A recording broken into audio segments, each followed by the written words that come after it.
In our gospel text today is a passage that is very misunderstood by many people outside the church and within the church.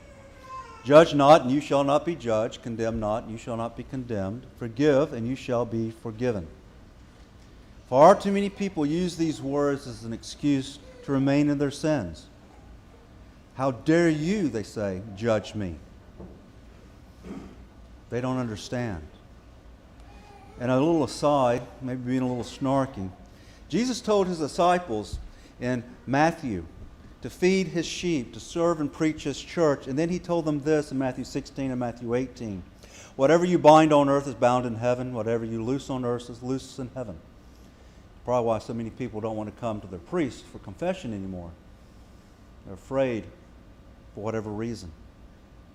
That is a heavy burden on a priest. At my ordination many, many years ago, Bishop Nolan told me those dread words.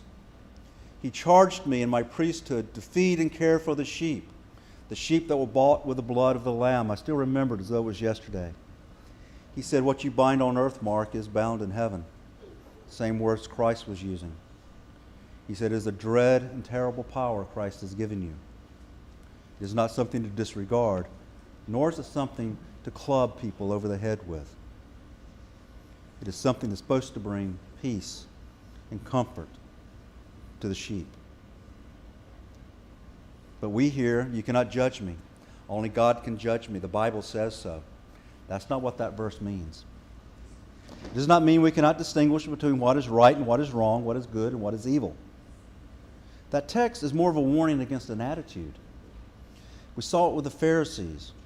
A tendency for us to enjoy judging and condemning others, to look at them and think we're more holy than they are, more just than they are. Remember the publican and the Pharisee in the temple where Jesus taught?